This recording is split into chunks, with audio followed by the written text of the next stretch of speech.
안녕하세요. 짤막한 강좌 한정희 강사입니다. 이번 강좌도 정렬 기능입니다. 제가 정렬 지금 세 번째 강좌를 하고 있는데요. 오늘 하려고 하는 정렬은 병합된 필드가 있을 경우에 정렬하는 방법입니다.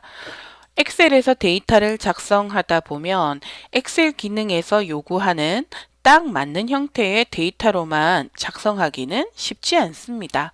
특히 정렬할 때 데이터 범위 내에 셀이 병합되어 있는 경우, 즉 합쳐져 있는 경우는 지금은 합쳐진 건 아닌데요. 우리 홈 메뉴에 보면 여기에 병합하고 가운데 맞춤이라고 하는 기능이 있죠. 이렇게 셀이 합쳐져 있는 경우는 정렬을 할 수가 없습니다. 하지만 데이터의 머리글, 지금 데이터를 한번 보세요. 기간 같은 경우에는 A3셀과 A4셀이 합쳐져 있습니다. 그리고 여기에 D3셀과 C3셀도 어떤가요? 하나의 셀로 합쳐져 있죠? 이렇게 머리글, 즉 필드명이 병합되어 있다면 이 머리글을 제외하고 정렬을 하면 정렬은 할 수가 있습니다. 하지만 정렬 대상이 되는 데이터가 병합이 되어 있다면 정렬은 할 수가 없는 거죠. 일단 데이터베이스라고 하는 형태에서 벗어나게 되기 때문에 정렬 기능을 쓸 수가 없게 되는 겁니다. 자, 그럼 데이터 내부의 셀을 아무 곳이나 선택하고 데이터 메뉴의 정렬 메뉴를 선택합니다. 자, 이때 정렬 기준을 제가 학교명으로 정렬을 하려고 하는 거예요.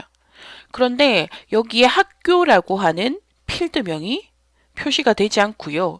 뭐 데이터 6월, 뭐 일자별 6월, 뭐 학교명 엉망진창으로 이렇게 나오는 걸 알 수가 있다. 그죠?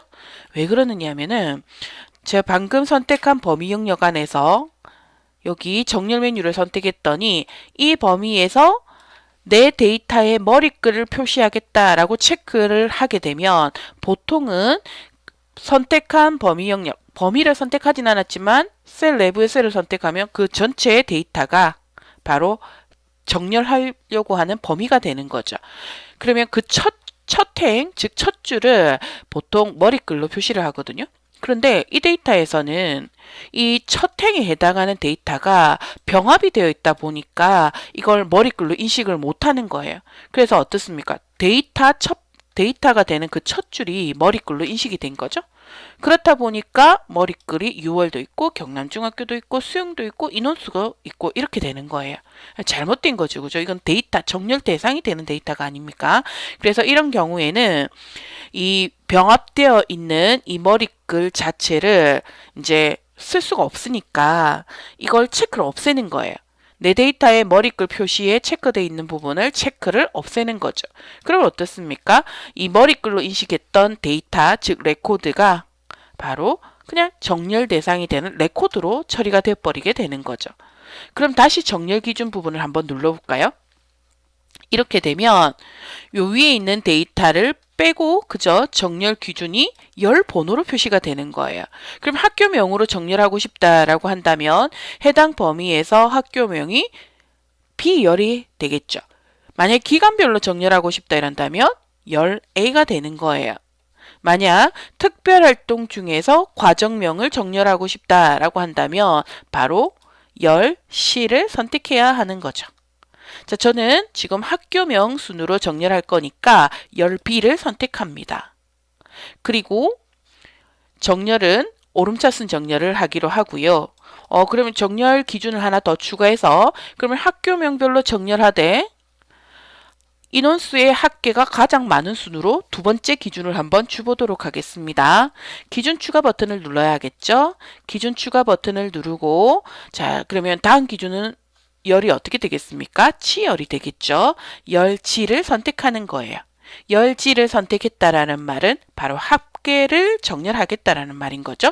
이때는 인원수가 많은 순으로 정렬할 거기 때문에 내림차순 정렬을 선택하겠습니다. 내림차순. 자, 다시 한번 보겠습니다. 정렬 기준 열비는요, 바로 학교명이었습니다. 그래서 학교명을 오름차순 정렬한 그 결과 내에서 인원수가, 즉 신청 인원수가 많은 순으로 정렬을 하려고 하는 거죠. 자, 그러면 확인 한번 눌러보겠습니다. 어떤가요? 경남중학교가 기억으로 시작하니까, 그리고, 예, 일단 뭐, 기억, 금성중학교, 그 다음에 또 어떤가요? 다산중학교 이렇게 기억에서 희연순으로 정렬이 되었죠. 그리고 경남중학교 내에서도 어떻습니까? 인원수가 많은 순으로, 즉 내림차순 정렬을 했기 때문에 많은 순으로 정렬이 된 거죠. 어떤가요? 이 머리글이 병합이 되는 경우는 우리가 데이터를 작성하다 보면 종종 있는 경우입니다. 그죠? 이럴 경우에 정렬하는 방법에 대해서 알아봤는데요. 분명히 필요하신 분이 계실 겁니다. 자, 그러면 이 영상이 도움이 되길 바라며 강좌는 마치겠습니다. 네, 수고하셨습니다.